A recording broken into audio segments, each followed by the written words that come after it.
Hola a todas y todos, bienvenidos y bienvenidas a este espacio más allá de la codependencia. Mi nombre es Ana Ugalde y soy hija, hermana y familiar de enfermos alcohólicos. Me alegra estar aquí, un episodio más, una semana más, para compartirles un poco sobre cómo se ve la codependencia en nuestras vidas. Un poco más va de esto, digamos que esta primera temporada, por llamarlo así, ir identificando cómo se ve la codependencia a través de historias, a través de contenido, ¿verdad?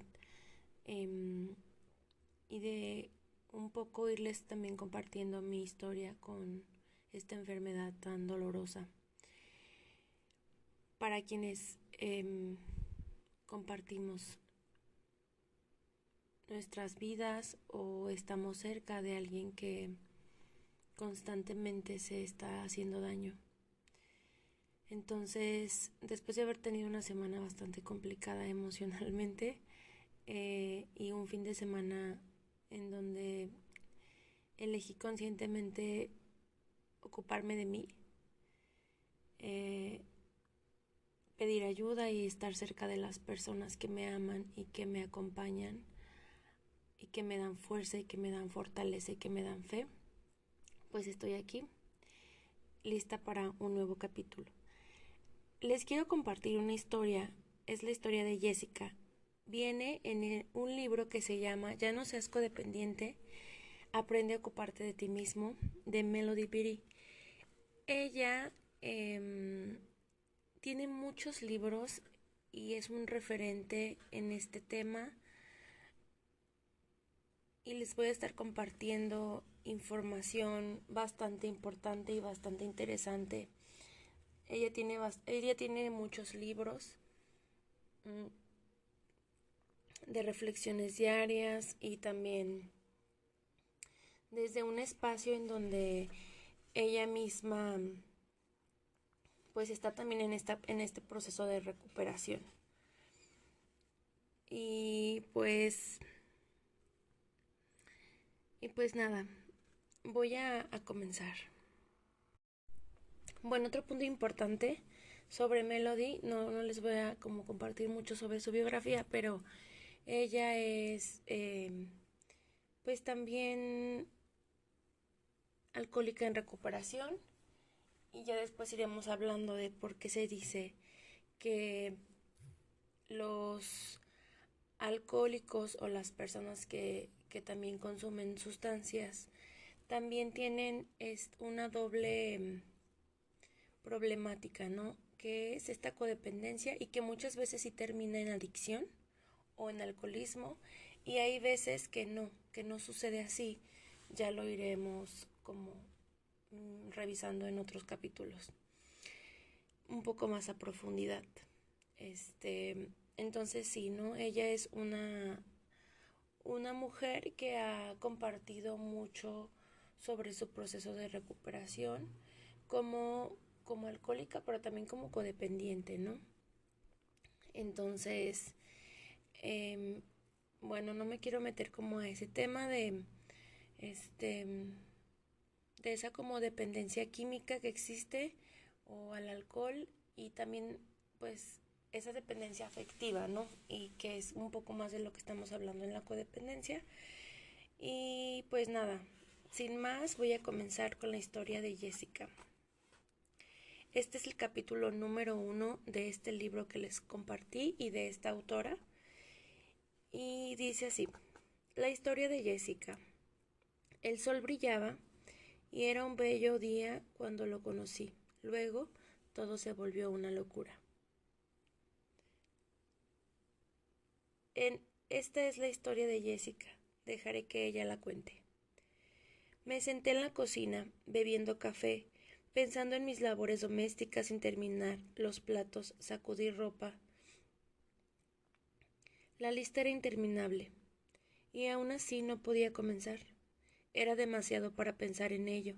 Hacerlo me parecía imposible, igual que mi vida, pensé. La fatiga, una sensación familiar, se apoderó de mí.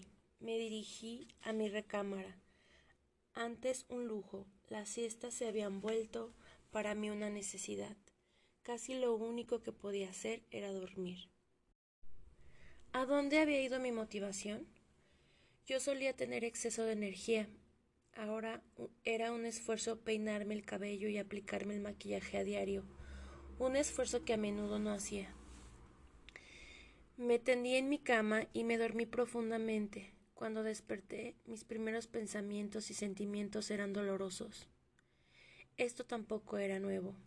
No estaba segura de que me lastimaba más, si el agudo dolor que sentía, porque tenía la certeza de que mi matrimonio había terminado, se había escapado el amor, extinguido por las mentiras y por la bebida y por las desilusiones y los problemas económicos.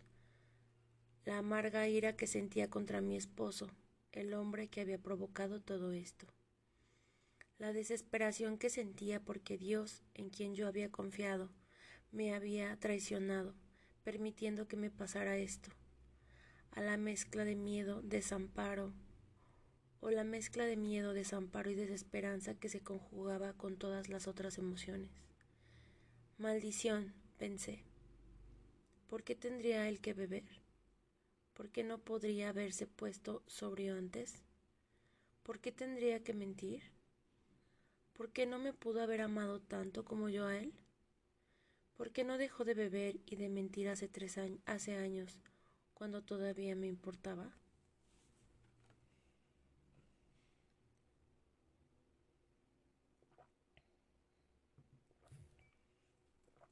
Nunca tuve la intención de casarme con un alcohólico.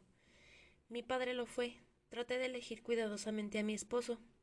¡Qué gran elección! El problema de Frank con la bebida se hizo aparente durante nuestra luna de miel, cuando abandonó nuestra habitación en el hotel una tarde y no regresó hasta las 6:30 de la mañana siguiente. ¿Por qué no me di cuenta entonces? Mirando en retrospectiva, los síntomas eran claros. Qué tonta había sido. Oh, no, él no es alcohólico. Él no. Lo había defendido una y otra vez, había creído sus mentiras, había creído en mis propias mentiras. ¿Por qué no lo dejé entonces y pedí el divorcio? Por sentimiento de culpa, por miedo, por falta de iniciativa e indecisión. Además, ya lo había dejado antes. Cuando estuvimos separados, todo lo que hice fue sentirme deprimida, pensar en él y preocuparme por el dinero. Tonta de mí. Miré el reloj. Las 3:45. Los niños pronto regresarían de la escuela. Luego vendría él, esperando que le sirviera la cena. No hice el quehacer hoy. Nunca hice nada y es su culpa, pensé. Es su culpa. Súbitamente cambié mis engranes emocionales. ¿Estaba mi esposo realmente en el trabajo? Quizá había salido con alguna otra mujer. Quizá estuviera teniendo un desliz. Quizá había salido más temprano para irse a beber. Quizá estaba en el trabajo causando problemas allí. Y de todos modos, ¿cuánto duraría en este trabajo? ¿Otra semana? ¿Un mes más? Luego abandonaría el empleo o lo despedirían, como siempre. El teléfono sonó, interrumpiendo mi ansiedad. Era una vecina, una amiga mía. Hablamos y le platiqué del día que había tenido. Mañana voy a ir al Anon, me dijo. ¿No quieres venir? Yo había oído hablar del Anon. Era un grupo de personas casadas con borrachos. Me vinieron a la mente imágenes de las mujercitas que acudían en tropel a esas reuniones, aceptando la manera de beber de sus maridos, perdonándolos y pensando en pequeñas formas de ayudarlos. Ya veremos, le mentí. Tengo mucho que hacer. Le expliqué y no estaba mintiendo. La ira se apoderó de mí y escasamente escuché el resto de nuestra conversación. Desde luego que yo no quería ir al Anon. Yo ya lo había ayudado una y otra vez. ¿Qué no había hecho ya suficiente por él? Me sentía furiosa ante la sugerencia de que hiciera más y de que siguiera dando a este saco sin fondo de necesidades insatisfechas que llamamos matrimonio. Estaba harta de cargar con todo el peso y de sentirme responsable por el éxito o fracaso de nuestra relación. Es su problema, murmuré en silencio. Que encuentre él la solución. Déjenme fuera de esto. No me pidan una sola cosa. Que tan solo mejore él y yo me sentiré mejor.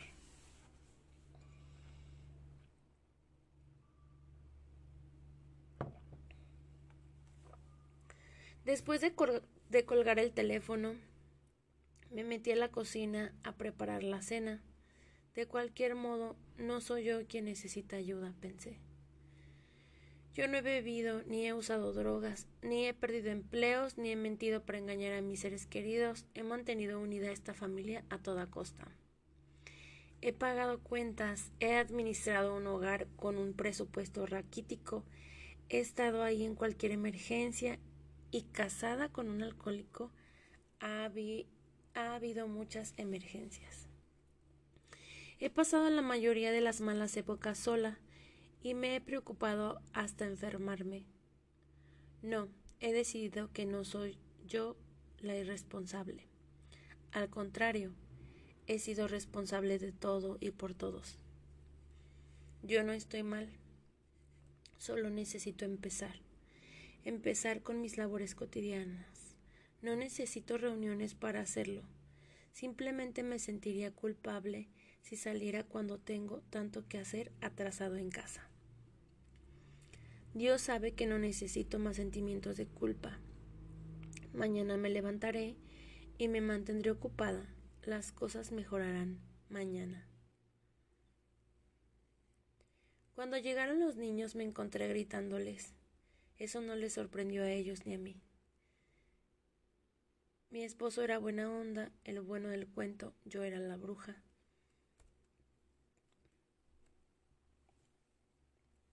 Traté de ser complaciente, pero me costaba mucho trabajo. La ira siempre se encontraba bajo la superficie. Durante tanto tiempo había tolerado tanto, ya no era capaz ni estaba dispuesta a tolerar nada.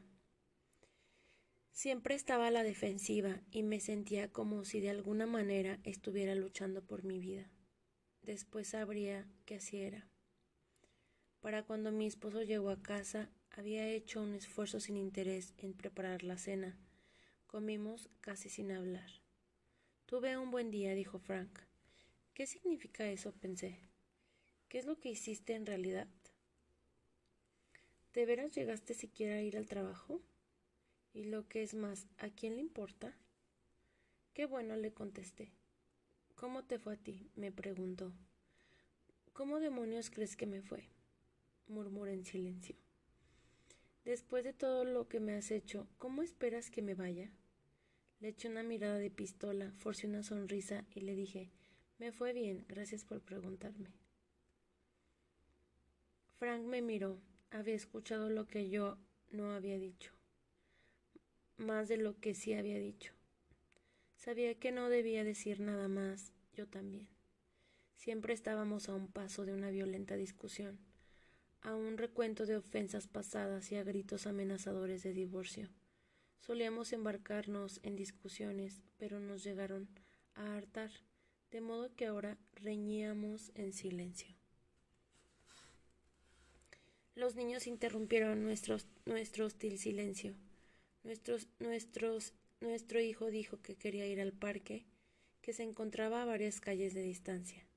Le dije que no quería que fuera sin su padre o sin mí. Empezó a sollozar y a decir que quería ir, que iría, que yo nunca le dejaba hacer nada. Le grité que no iba y punto. Me gritaba suplicándome, déjame ir, a todos los otros chicos los dejan ir. Como siempre, me retracté. Muy bien, ve, pero ten cuidado, le advertí. Me sentí como si hubiera perdido. Siempre sentía que perdía con mis hijos y con mi esposo. Nadie me escuchaba, nadie me tomaba en serio. Yo no me tomaba en serio. Después de cenar, Me puse a lavar los platos mientras mi esposo miraba la televisión. Como siempre, yo trabajo y tú te diviertes. Yo me preocupo y tú descansas. A mí me importa lo que pasa y a ti no. Tú te sientes bien, yo sufro. Maldito seas. Caminé por la sala varias veces, bloqueando a propósito la imagen de la televisión y enviándole secretamente miradas de odio. Me ignoraba. Cansada de esto, desfilé hacia la sala, suspiré y dije que saldría a podar el pasto. En realidad eso es tarea de hombres. Le dije, pero creo que lo tendré que hacer yo.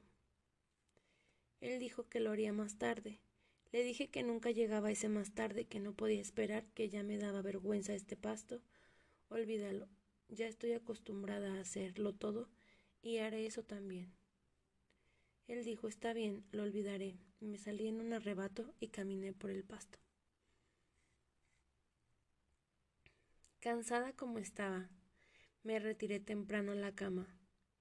Dormir al lado de mi esposo se había vuelto tan incómodo como nuestra vida durante la vigilia.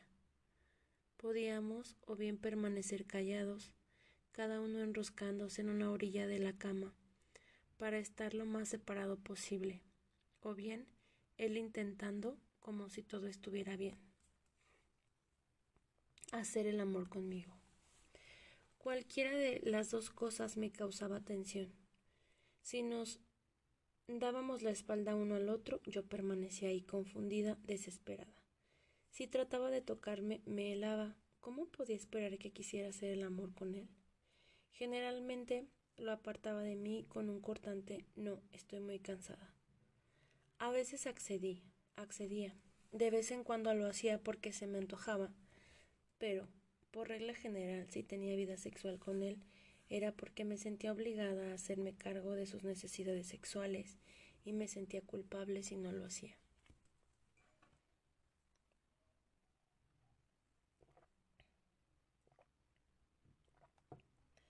De cualquier manera, el sexo era insatisfactorio tanto emocional como psicológicamente para mí. Pero, me decía a mí misma, no me importa. De veras no me interesa. Ya hacía mucho tiempo que había dado carpetazo a mis deseos sexuales. Hacía mucho tiempo que había reprimido mi necesidad de dar y recibir amor. Había congelado esa parte de mí misma que sentía. Había reprimido mi necesidad de dar y recibir amor. Había congelado esa parte de mí misma que sentía. Lo había tenido que hacer para sobrevivir.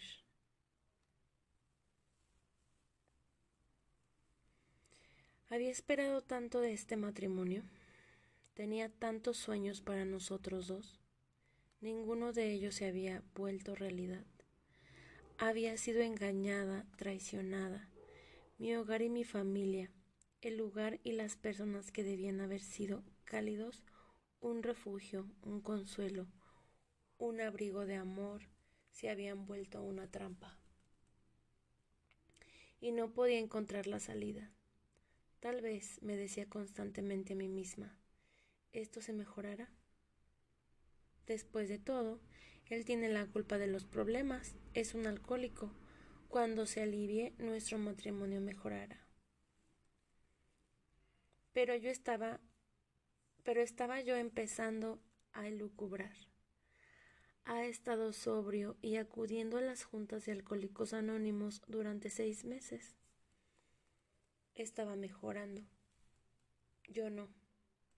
¿Era realmente suficiente su recuperación para hacerme feliz? Hasta ahora, su sobriedad no parecía estar provocando ningún cambio en la manera como yo me sentía, que era, a los 32 años, totalmente seca, usada y quebradiza. ¿Qué le había pasado a nuestro amor? ¿Qué me había pasado a mí?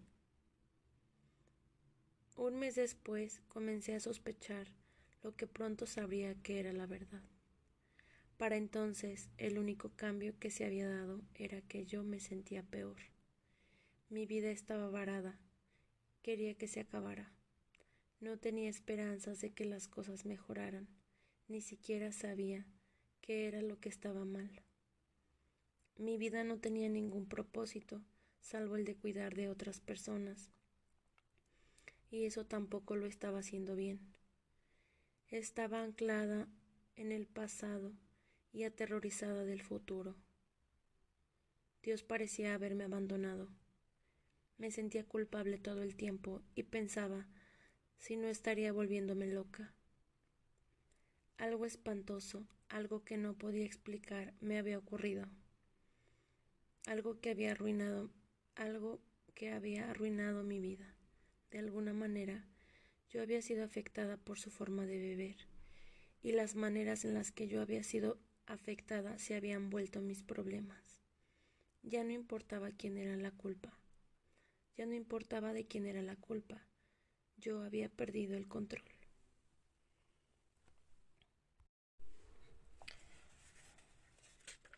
Conocí a Jessica en esta etapa de su vida. Ella estaba a punto de aprender 3 ideas fundamentales.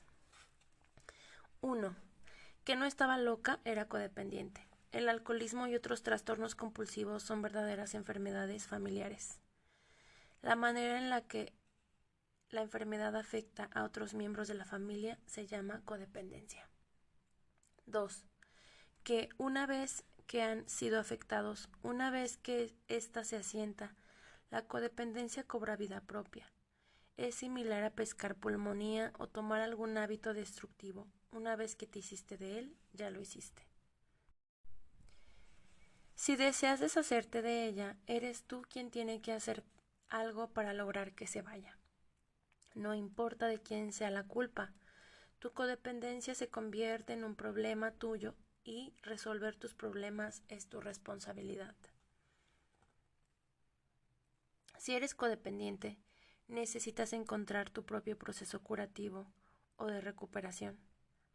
Para empezar esa recuperación es útil comprender qué es la codependencia y ciertas actitudes, sentimientos y conductas para entender qué podemos esperar mientras se están dando esos cambios.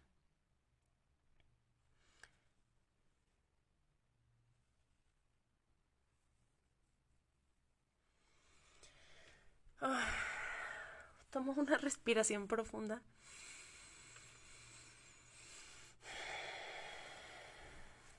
Y les invito a ustedes a que también tomen una respiración profunda. Y me imagino que ustedes se preguntarán, ¿no? Y seguramente los primeros pensamientos son así. Y esta vieja que se queja de todo, como, ¿por qué no se divorció? Y se ahorró años de sufrimiento. Eso hubiera yo pensado, ¿verdad? Si no estuviera en un proceso de recuperación. O pensar, sí, ¿no? ¿Por qué no se divorció en el primer año? ¿O por qué se le ocurrió tener hijos, no? Para que no sufriera tanto y se evitara muchos años de sufrimiento. ¿Por qué no se puso límites? ¿Por qué no 50,000 cosas? Y es que esa es la codependencia, ¿no? Es ese apego, em, esa, esos juicios, esos pensamientos distorsionados de creer que un día, y ese pensamiento mágico de que un día las cosas van a ser diferentes, ¿no? Qué locura, qué locura, que un día las cosas van a cambiar por arte de magia, ¿verdad? O qué locura pensar que de nosotros depende el que otra persona deje de beber. El alcoholismo es una enfermedad. Es una enfermedad y no la podemos curar, no la podemos controlar y tampoco la causamos nosotros, ¿no? El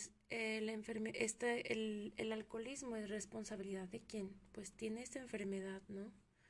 No es responsabilidad de las parejas, tratar de, ni de los hijos, ni de los hermanos, tratar de buscar formas para controlar la bebida de otra persona. Y pues bueno, eso pensaría yo, ¿no? Antes de haber escuchado esa historia.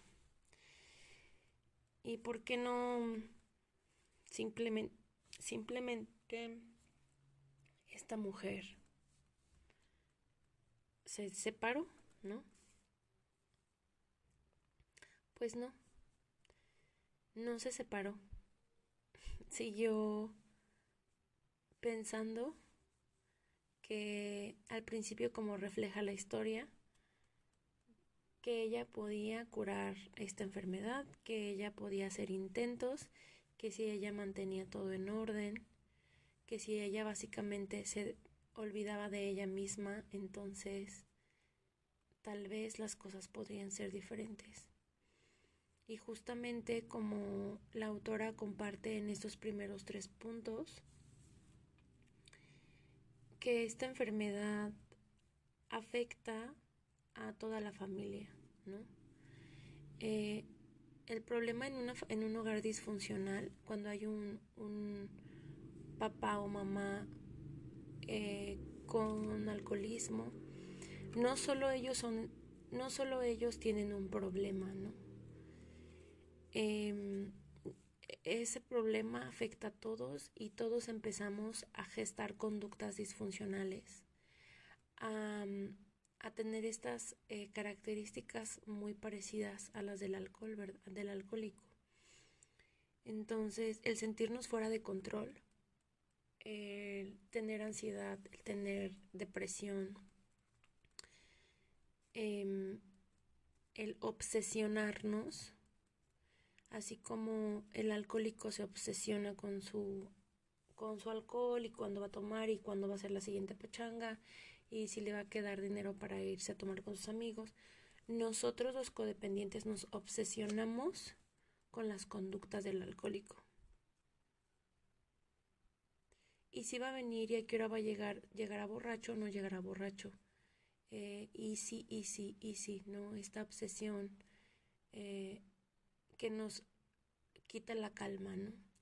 Y los codependientes siempre creemos que si las personas cambian, entonces nosotros vamos a estar bien. Yo lo viví con mi familia en mi adolescencia. Mi papá estuvo 4 años sobrio y la realidad es que yo lo viví con mis hermanos. Mi papá estaba sobrio y nosotros nos seguíamos dando en la madre. O sea, seguíamos peleando entre mis hermanos. Recuerdo una vez nos agarramos todos así. Mi hermana y yo contra mi hermano a golpes. No recuerdo bien cuál fue el conflicto exactamente, pero mi mamá también se metió con nosotros y nos agarramos los 4, no 3, sí, los 4 hacía chingadazos en la casa. Mi papá estaba en esa temporada, él estaba de viaje en un trabajo y nosotros seguíamos teniendo caos. Y él ya no bebía, ¿no? Y mi relación con mi mamá, pues, también era como de mucho conflicto. Mis hermanos y nosotros ya habíamos gestado conductas, pues, violentas, autodestructivas. Y mi mamá también. Mi mamá, ella no recibió ningún proceso, ella no estuvo en ningún,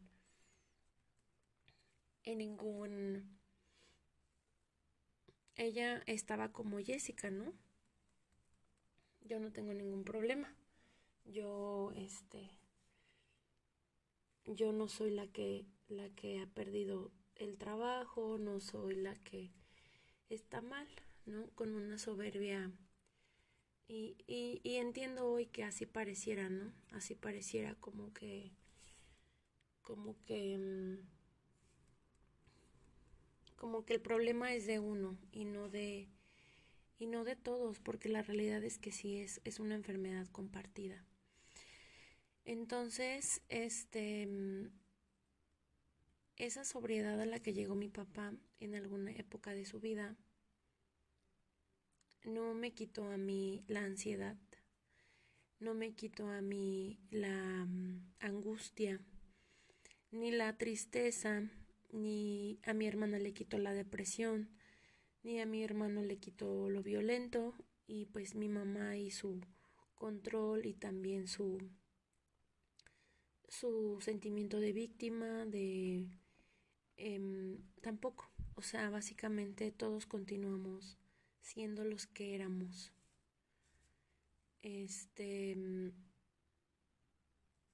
Continuamos, por eso cuando se habla de un proceso para poder transitar esta enfermedad y todos sus efectos sobre la vida de los familiares, se requiere que todos estén, bueno, en el escenario ideal, conscientes de, de sus afectaciones, ¿no? Yo recuerdo que yo decía, pues también mi papá, no, a ver, ya no toma, pero ¿y a poco cree que se me va a olvidar todo lo que hizo, no? O sea, la ira, cuando él dejó de beber, mi ira no se fue. Cuando él transformó sus actitudes y tuvo cambios en su persona durante ese tiempo,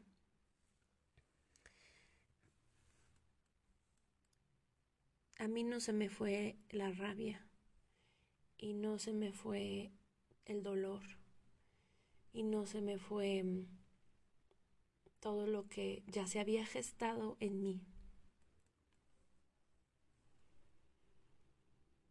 No se fue. Me acompañó hasta mi adultez y él ya no bebía, ¿verdad? Entonces, a eso hace referencia esta historia, este capítulo de este libro, en el aspecto de que como uno está afectado, y por supuesto que un alcohólico y que se une a una mujer, generalmente ya traen una historia que los va a hacer unirse, ¿no? Una historia inconsciente muchas veces que hace que te unas a las personas. Y eso es responsabilidad de cada uno.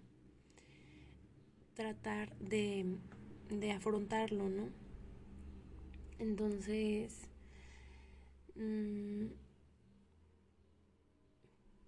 como dice este tercer punto, que la codependencia se convierte en un problema pues personal y a quien le incumbe hacerse responsable es a nosotros, ¿no? Encontrar nuestro propio proceso curativo o de recuperación, independientemente ya de en dónde haya empezado, o sea, si fue los huevos o la gallina primero, no sé, esto que fue primero, ¿no? Y, y de ir un poco más a lo que corresponde en el presente, es que cada uno de nosotros encuentre formas de hacer conscientes nuestra historia de vida y de reconocer esas afectaciones para poder hacer algo diferente para nosotras mismas. Para nosotras mismas. Muchas veces las personas que llegan a los grupos de ayuda mutua casi siempre piensan como, justo tienen como esta idea, ¿no?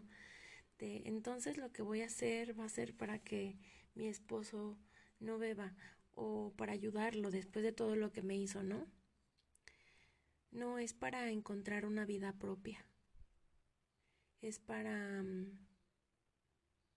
tratar de ocuparnos de nosotras mismas, de nosotros mismos, de mirarnos, de aprender a conocernos, de aprender a que nuestra vida ocupe el lugar que le corresponde, porque somos las únicas personas a las que podemos cambiar, transformar, es a nosotras mismas, no a los otros. Y después de todas las herramientas que se encuentran en los grupos, en algún momento pues cada quien decide, ¿no? Si quiere continuar o no continuar en una relación, lo cual es totalmente válido. Quién desee continuar, quién no desee continuar, eso ya es algo secundario. Y este proceso curativo pues requiere muchas veces de otras personas, de otros espejos, de terapia, de un montón de otras herramientas que nos vayan empujando a mirarnos a nosotras mismas. Y pues nada, esto es este capítulo. Gracias por estar aquí. Gracias por escuchar un capítulo más de Más allá de la codependencia. Nos vemos en un siguiente episodio. Gracias.